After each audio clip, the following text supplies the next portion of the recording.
So it was about 3 years ago where I read an article about Oda's work ethic, how he got 4 hours of sleep every single night, which is pretty bad, but it's livable. I mean, I've gone weeks getting, 4 hours of sleep every night. And he was just fucking exhausted. It was a few years ago, I don't remember the article exactly, but he said that if he'd stop writing One Piece, he'd quit being a manga artist altogether. So he wouldn't be pulling a Kishimoto where he just finished Naruto and he's working on a new sci-fi series. No, this man said, if I put One Piece down, I'll end everything. I will never write another fucking manga with my hands ever again. And then he followed that up saying, the only thing keeping me going with One Piece, and keep in mind, this was 3 years ago, it's 2015 now, it's no longer 2012, well, the only thing keeping me going is thinking about the work I'm gonna leave behind after I die. So, pretty much, if you don't understand what it is that he's been writing this amazing story with all of this world building, all of these amazing, fantastic characters everybody loves, from the Straw Hats to the Shichibukai to the Navy Admirals to dead motherfuckers that people still fanboy over. I mean, every single other day I'm getting hundreds of comments about Ace's death. Well, touching the hearts and the lives of so many people,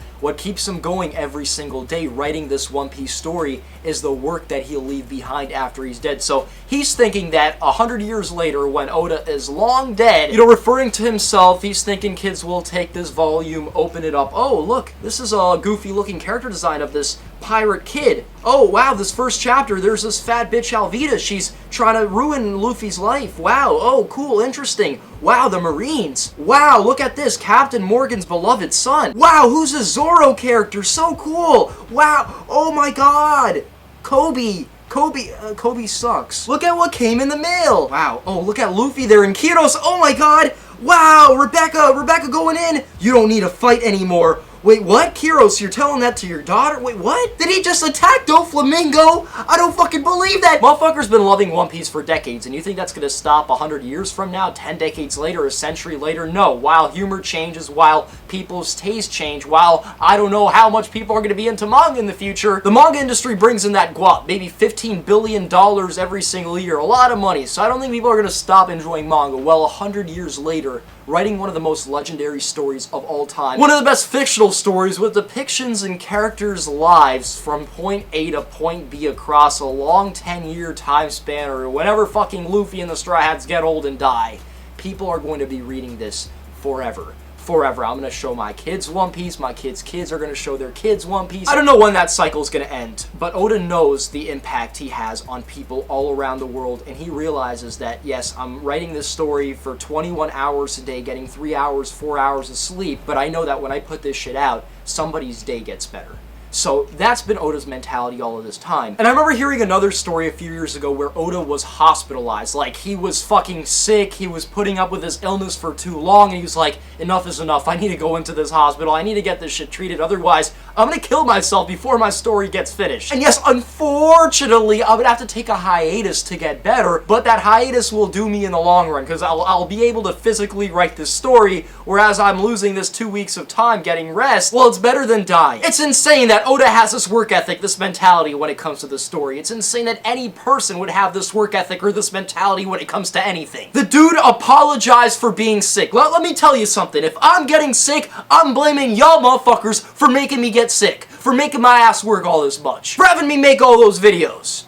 Videos ain't nothing compared to what these motherfuckers go through. And to cement how humble and courageous Oda is, a few years before that, he actually cried when people thanked him for his hard work. Like, I'm undeserving of your guys' blessings. I sit here fucking working my ass off and getting 4 hours of sleep, but I'm crying and I don't feel like I deserve you guys thanking me. It's ridiculous. Though today I read an article that completely opened up my eyes and just shocked the living shit out of me. Because yes, 4 hours of sleep, 5 hours of sleep, even 3 hours of sleep is livable to some extent, especially if you can see that light at the end of the tunnel. Like, damn, I'm tired as fuck, but at least I'll get these results and then I'll be able to sleep, right?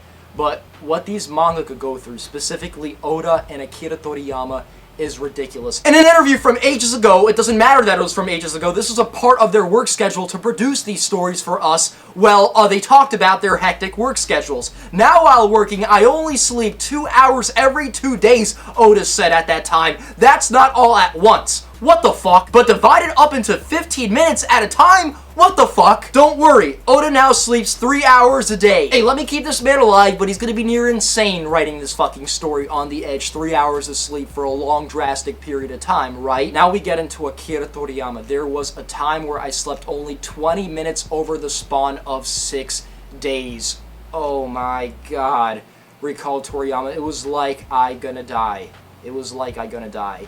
Last year, Toriyama said he wasn't sleeping while doing Dr. Slump. Both agreed that it was much better for your work to get rest. Let me add that it's also good for your health. Where do I start with that? 20 minutes in 6 days?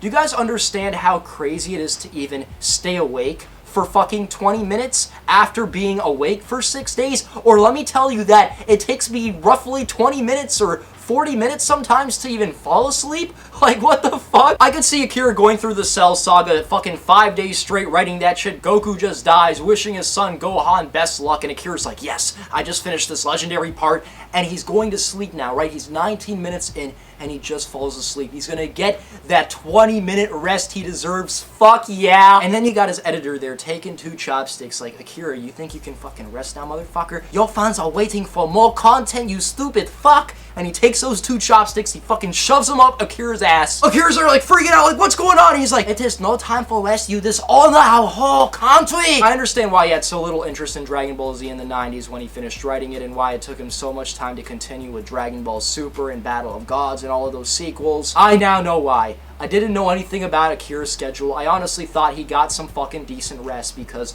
let's be honest, Dragon Ball isn't the most well thought out story. It's very simple, it's an amazing story, but I didn't think he was working like a fucking slave here. 20 minutes every 6 days? Oh, bro, what are you doing?